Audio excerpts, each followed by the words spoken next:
everyone. I'm UAG Ambassador Tyler Staniland, and I'm here with Seth, aka Water Project, and Garrett, aka Short Stash. And this is the live Q&A portion of the Tour de California premiere. We also just received negative COVID tests, so that's why we're able to be so close, which is good. Congrats on being healthy. Thank you. I feel good. Feeling real healthy right now. Other than being healthy, how are you guys? Yeah. What's going on? Doing well. Yeah, things have been good. Obviously a crazy year, but yeah, things are going good. Good. Yeah. How have you guys been staying busy through quarantine and the pandemic and all that? Yeah. I surfed a lot. Yeah. I've been surfing a lot, so that's been really fun. That's good.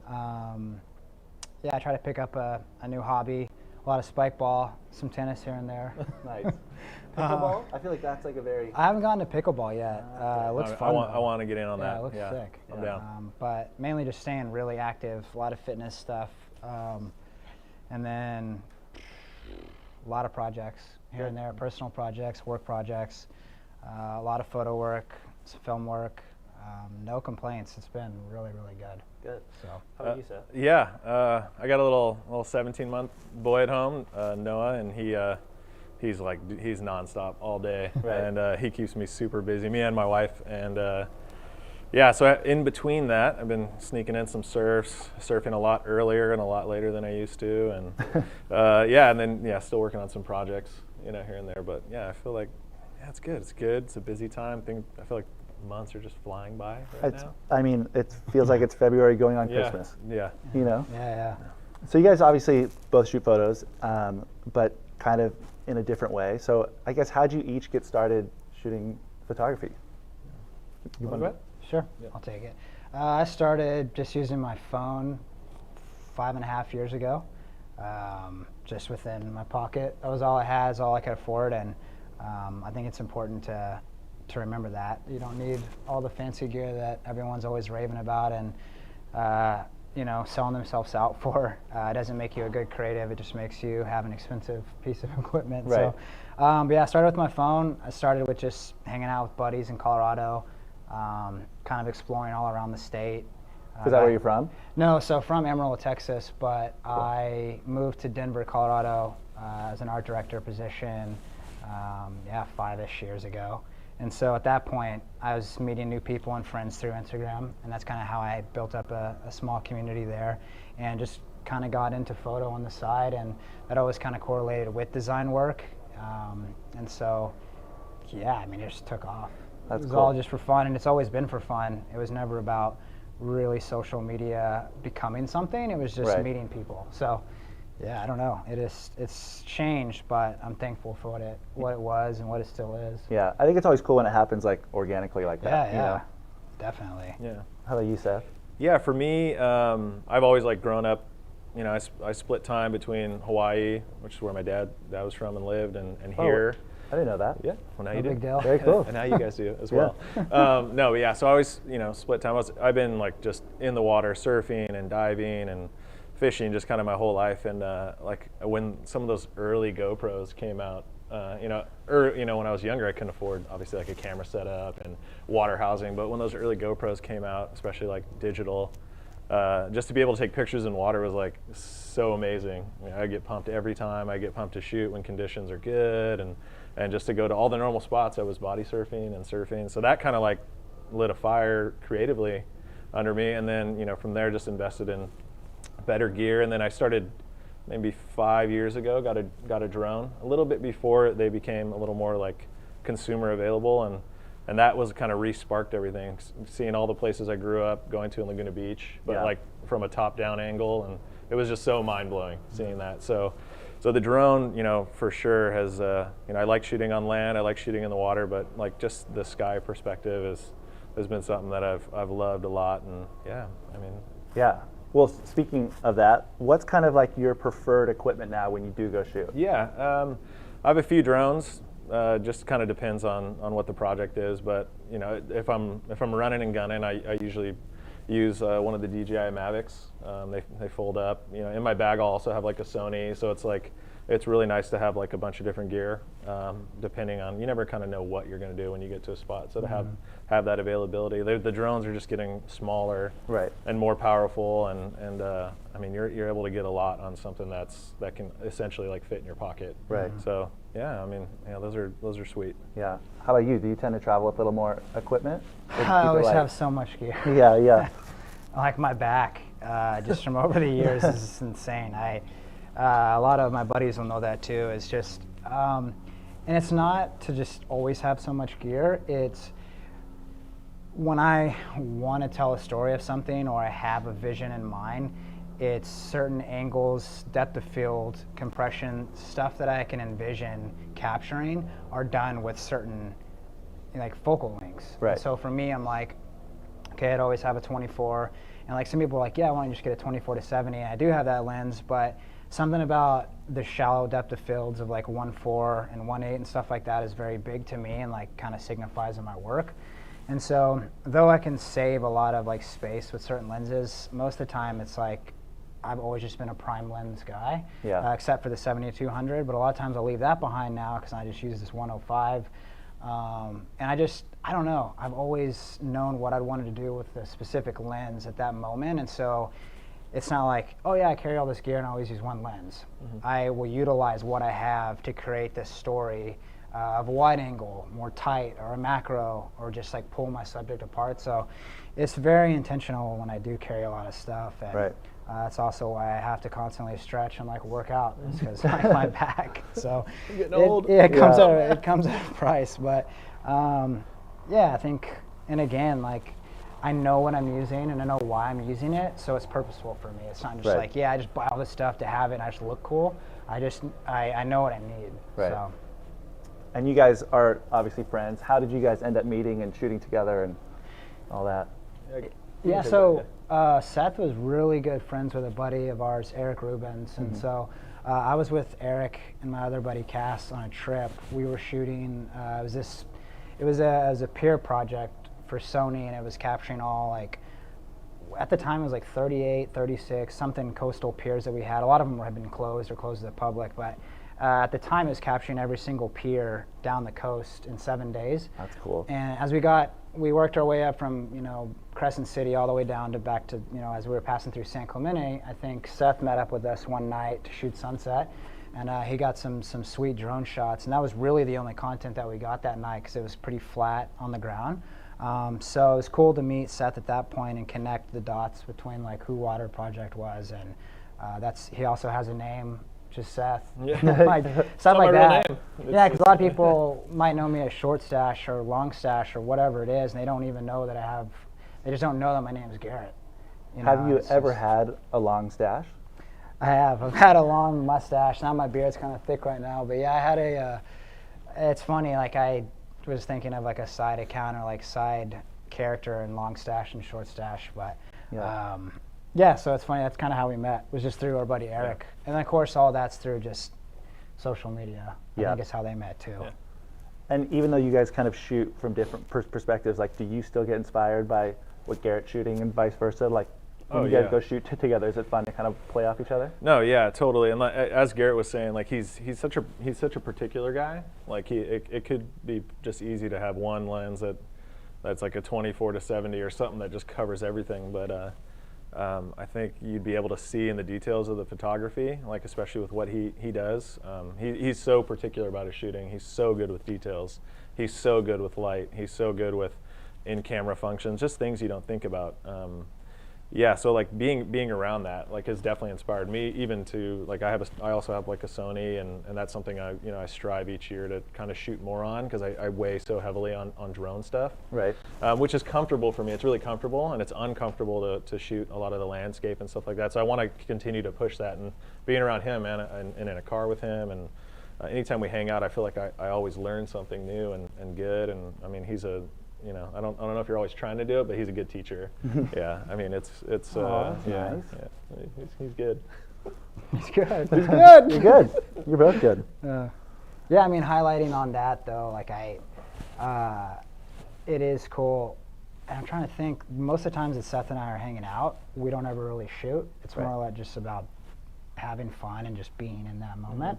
Because I feel like we'll hang out a lot, and it's just might want to shoot, but we end up just like spending that time doing whatever else. Right. And so this trip, we actually had a ton of fun like we planned on, but did shoot quite a bit. And so that was the first time me seeing him in action, but not necessarily seeing what he was capturing. I think he's used to probably seeing what I'm capturing as I'm doing it, but it was cool to see and look back on this film, him, the shots that he was getting. All I can see is just like him holding the controller. You don't necessarily see what's on his screen because I'm busy shooting something else. Right. And so to see all that come to life is crazy, because on certain scenes that I shot, it was like, yeah, it was really pretty and there was some cool dynamics, but from where he was, made it way cooler than what I could see on the ground. And so when we're in the film watching, I was just like, it was hard to imagine that we were in the same place. Right. And then, of course, the level of talent and like the cinematic rollouts and stuff like that is not easy. It does take a lot of practice and a lot of patience and a lot of just always doing it, and people want to believe it's like they see a certain shot and they're like, I could do that. And can you do that when you're crunched for light? Can you do that when you have to take it up really quick? Yeah. Can you have your settings dialed in, all your colors dialed in, all that stuff in that split second? There's a lot more that goes into it than just like taking it up and getting a unique angle. It's like it does take a lot of prep work and a lot of repetition. So it's not like you just pop the thing up and it gets everything for you. Yeah. I wish. Yeah. Well, then let's dive into the trip. As you guys both mentioned, California is incredibly dynamic. You guys stopped in 5 locations, all incredibly different. How do you kind of like prepare for that and decide what comes with you and what stays home as far as gear goes? Sure. I think for a trip like this, like knowing that we were, starting at a beach, starting down in Laguna, hitting the coast. For me, obviously, I need to make sure I have my drone. Right. I had like an in-water GoPro and stuff like that, but gear-wise, I mean, for me, it's very similar for most trips. Yeah. I just left some of my bigger drones behind because I knew a lot of the stuff we were doing was running and gunning. I knew we'd be like kind of what Garrett was saying. We were crunched for time in a lot of places. Road trips happen. Cars break down, and so I feel like I did pack just a little lighter where we'd be able to wreck it to different locations, but still have versatility. Yeah. Yeah. Do you pretty much bring your whole arsenal? I think I only brought 24, a 35, my 50, and then the 105. I don't even think I brought the 7200 for this one. Just knowing that, one, of course, the weight of my bag, and two, this was more about like documenting those intimate moments of where we're going, and not necessarily about just like a content trip. It was just like find what's particular, what you like, how to tell that story, what you're enjoying, and so I think I try to keep it somewhat light, even though some of those lenses are really heavy. But again, try to bring whatever I need just in case I need it. I also have this Leica Q2 that I bring with me. It has like a fixed 28mm lens. It's a nice like go-to camera if I'm not going to bring my whole bag. Right. Say we go do small things, that's fun to capture that content with it too. Yeah. So the trip starts in Laguna, which I'm kind of biased because it's my hometown. But from your point of view, what makes Laguna so special? Like, why was it a good launch pad for you guys to start the trip there? I'll let Seth take that. Yeah, I mean, I'm kind of biased too, just kind of being from that area. But Laguna's a gem. It's what was it, like 7 miles of coastline? Something like that, right?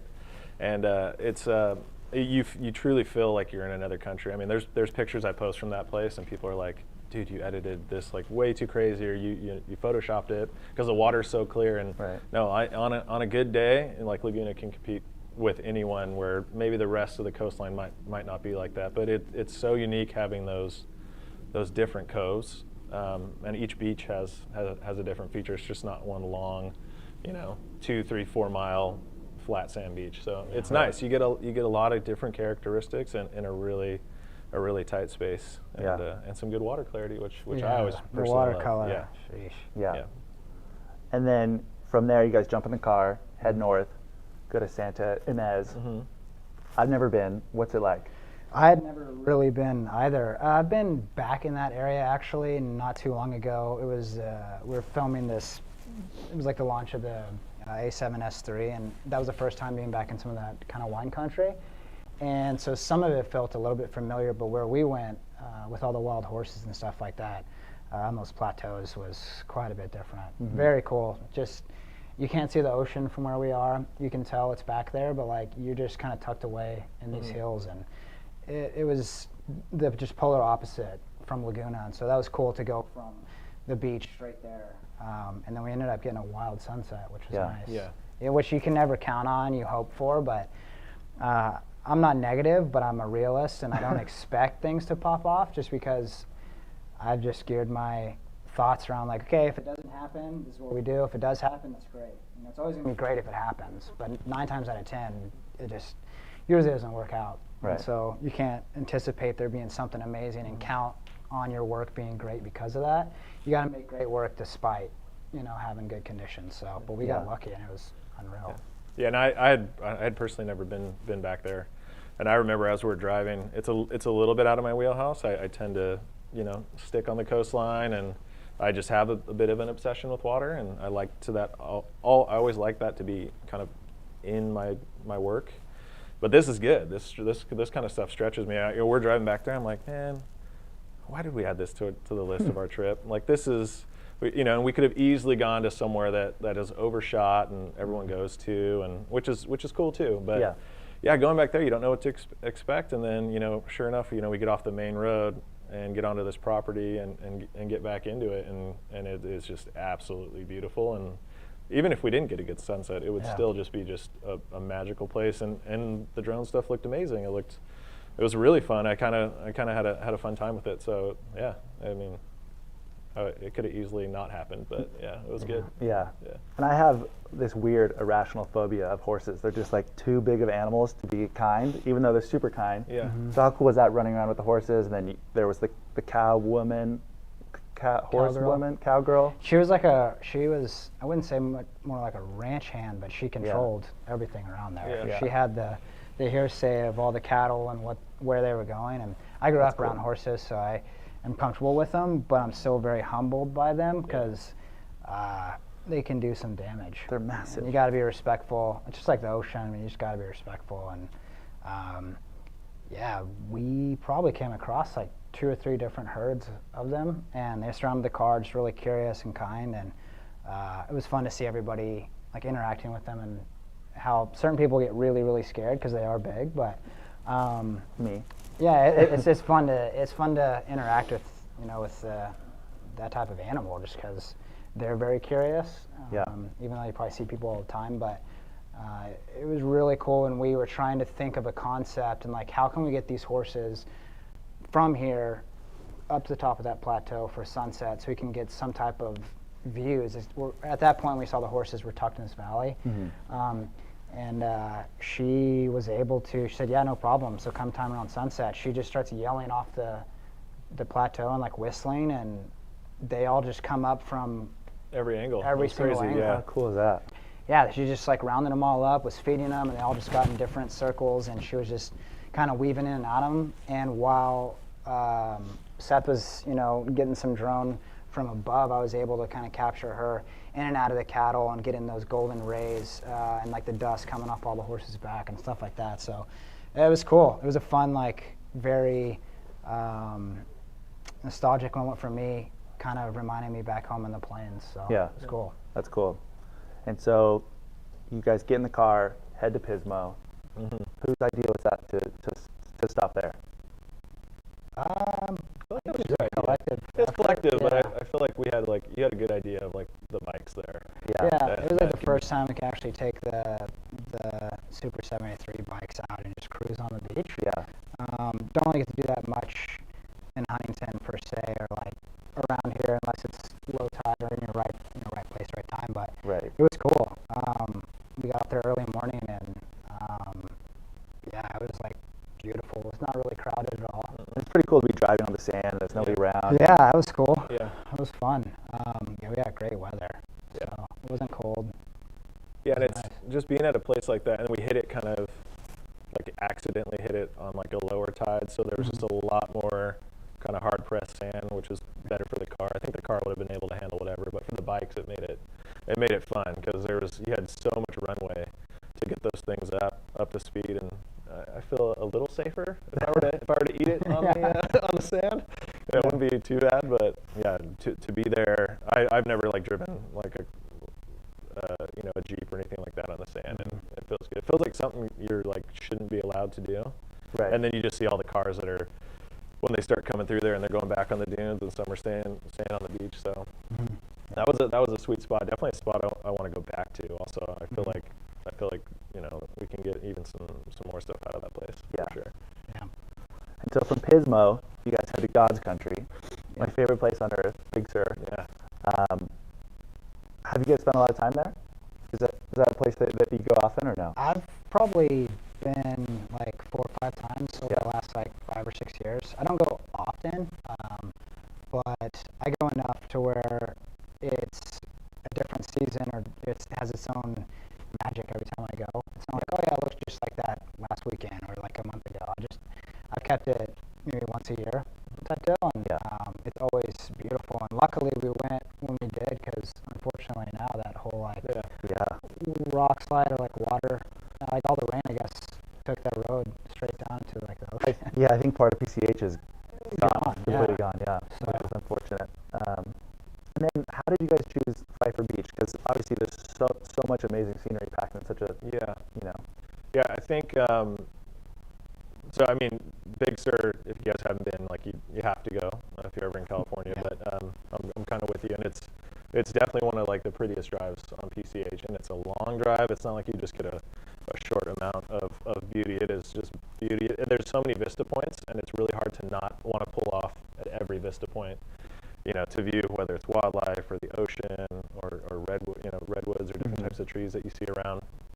But I was, because we only had one night there, Garrett and I were talking, and we're like, man, you got to go to Pfeiffer Beach. Like, there's just, it's such an amazing setup, walking through like the different trees as you get onto the beach. Some places have like purple sand, and then sunset wise, you're hopefully just kind of banking on, there's a huge keyhole in a rock, and then just like a beam of light coming through that thing, and it's pretty. So there's a lot of different stuff you could get there, and it opened up, I think we got it pretty good. So you guys got it pretty good. Yeah. I had never been. I'd just seen photos, and so it was my first time there. I think it was really sweet. I'd seen a lot of photos from there, a lot of the same stereotypical shots, but I felt like I kept mine very different and got a lot more compression and details and certain stuff. And of course, Seth got some really wild shots, but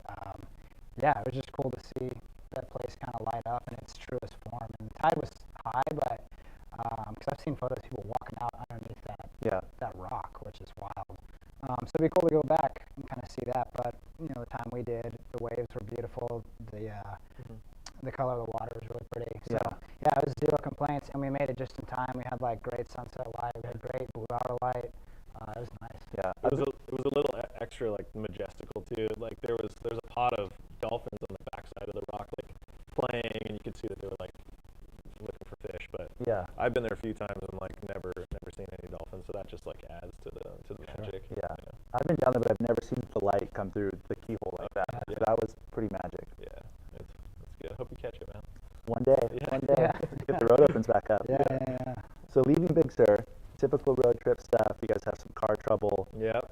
And kind of a little bit of bad luck gets in your way from what you guys had planned, which would be a sunset in Yosemite. Yes. So you guys kind of have to create your own luck. Yeah. And it ends up working out. How much of that do you run into being a photographer, where you kind of have to improvise and, make it happen? Non-stop. Yeah. It's a guarantee.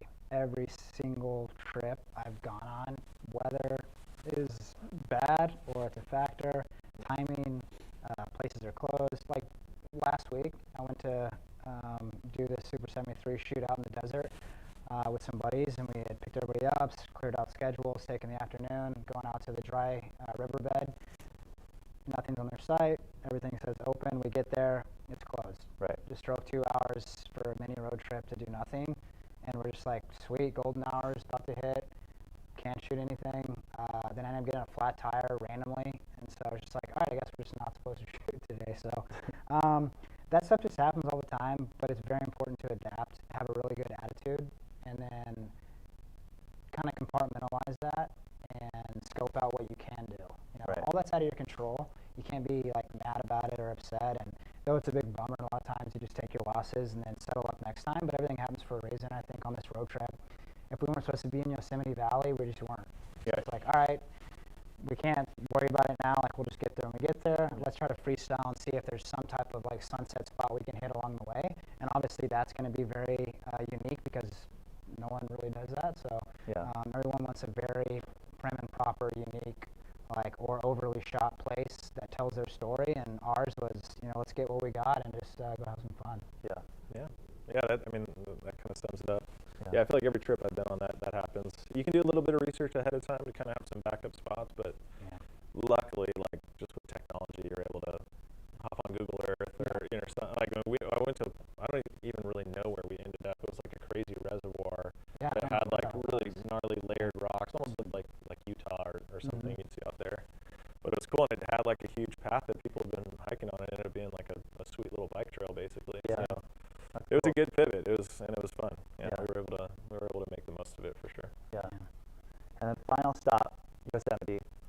I haven't been since I was a kid. Oh man. I know. I need to go back. So, what's it like? For those who haven't been, what's it like? My first time was like 2 or 3 years ago. I had seen so many photos of the place, obviously, is why I wanted to go. And Yeah. it's completely different when you get there and see everything in person, how small you are. It's also a lot smaller somehow inside the park driving. It feels very compact, but it's also kind of big, like as Right. far as, you know, the times that you can drive out. But in a sense, it's small, but also you're in this massive canyon of these walls that you Yeah. just feel like they just go on forever. And that was really cool to see my first time. And this time it was kind of full-blown fallish winter, Yeah. kind of end of fall, Yeah. beginning of winter. There was snow out. It was Yeah. really cold. Yeah. And it's really pretty having that early morning like fog and in the trees and the frost on the grass, and it's different. So it's really unique to see it in different forms when the water's pumping in the summer or like early spring. So it's something else. Yeah. I know Seth's gone quite a bit of time. Yeah. I've definitely been a few times, and yeah, camping a bunch. I kind of can't wait actually to bring my baby out there and Right. stuff. Yeah, my wife like went every year growing up. That was like their big trip.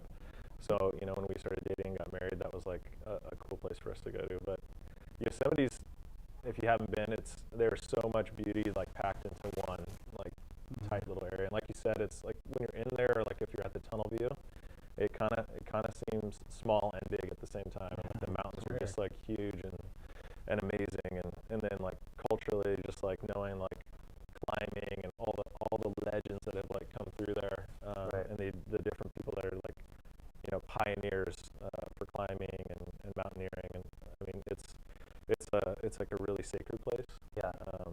It's hard to like figure out where you want to shoot because there's just like so much beauty everywhere and when to time, different lighting. But yeah, it's a cool place to spend a day. And during this time, like it was cold. It was the first snow of the season. Like had just happened like a few days prior. It kind of weeded people out. I mean, I don't know if we're ever gonna be in that park with.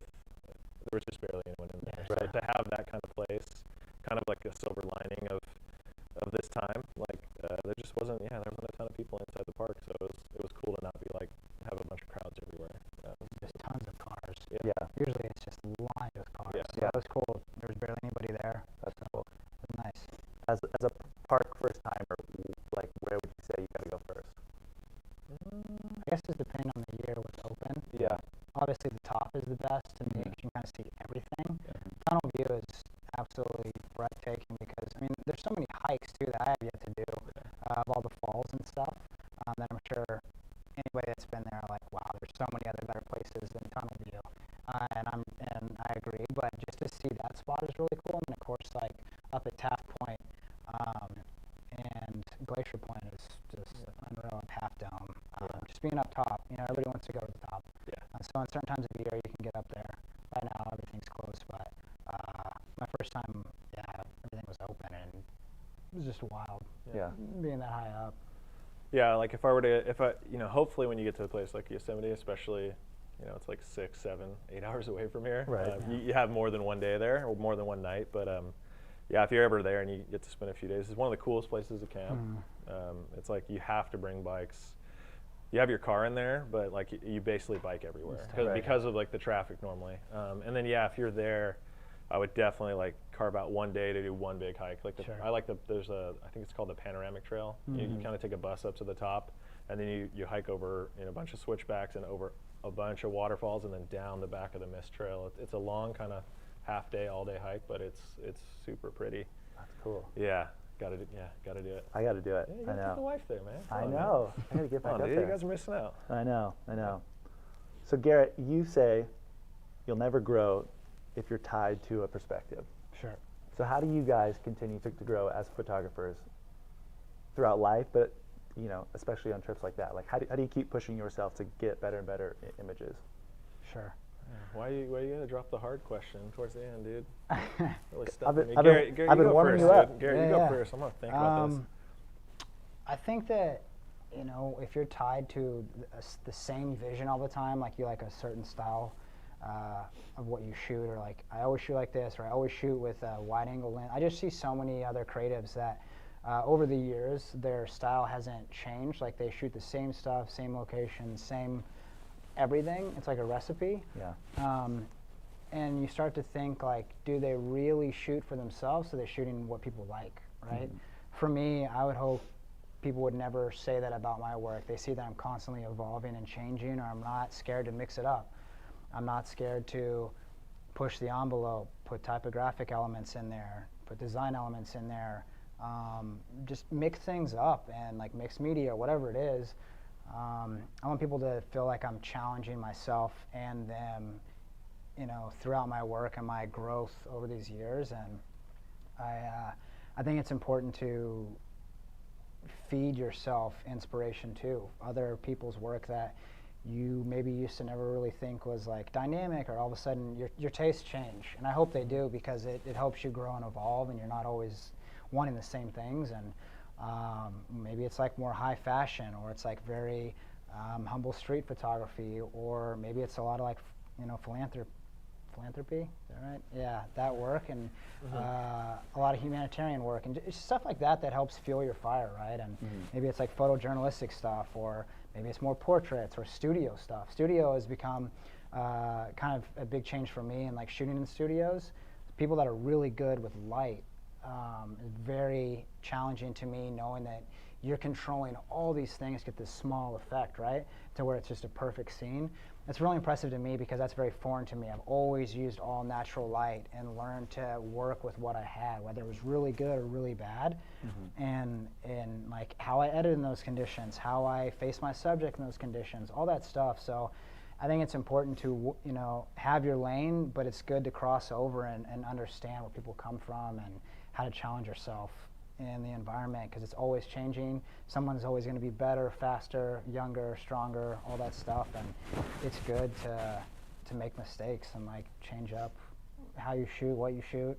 And I think that's, if you're not growing, then I do feel like you're comfortable. When you get comfortable is when you stop caring, and your work's not as good, you're not as good, you're not going to be as happy or fulfilled. And I think a lot of people probably had that same perspective when quarantine hit. Like, am I still happy doing this?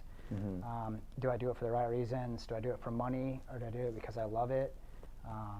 So, yeah, I think it's healthy. At least for me, it is. I have to do that. I got to do something different. Like, how do I change things up? Like, Yeah. So. Yeah, I think for me too, like, it's definitely finding like a bit more of a balance. Yeah. Like, again, my goals for this year is to be in the water more, because that used to just be like a daily routine for me. And just as I've gotten older, it's like, it's hard. I get to the beach now, and it's like I used to surf, and I'm like, man, I want to capture surfing,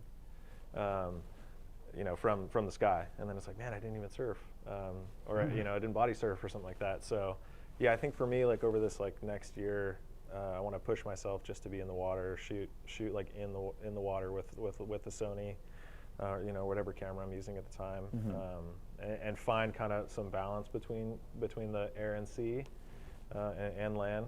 Like that's at least kind of a goal for me. But it's good. I mean, this is what I like about hanging out with Garrett. Like we'll go shoot, and he'll have all those lenses, and he's like, you know what, I'm just bringing the 105 today. And I'm like, dude, what? You're gonna be like almost kind of handicapped, and he's like, it's gonna force me to like learn this lens, and I can't just like be here shooting. I got to run up the beach and like work on the different angles, and so yeah, it's a good inspiration, you know, to be around, you know, to push. Yeah. Yeah. All right, hard questions done. Thank you. Now the stuff that I'm most interested in. Sure. Who's the better driver? On a long road trip, who was driving? We didn't really, I guess. I drove. Yeah, I you drove. drove. I drove pretty fast. With Paul. At night. Yeah, you might ask Paul. Yeah, Paul. Paul from Urban Armor Gear. Yeah, Seth's not playing around. I yeah. drive quick too, but. I was first team All-State though, so you know. It depends too. Like Seth's really comfortable with those roads. Yeah. And knows he's been so many times, so he knows. And so. I mean, if you ain't first, you know. Yeah, you're last. last, Ricky. Yep. So I mean, and that counts on the road trip, you know. Yeah. Who's the better DJ? We didn't listen to that much music though. Yeah, we didn't have a lot. Really? We were talking a lot. Yeah. Yeah, in the car. It was like just a good time to chat. We had some music. I'd say Garrett. Garrett had some.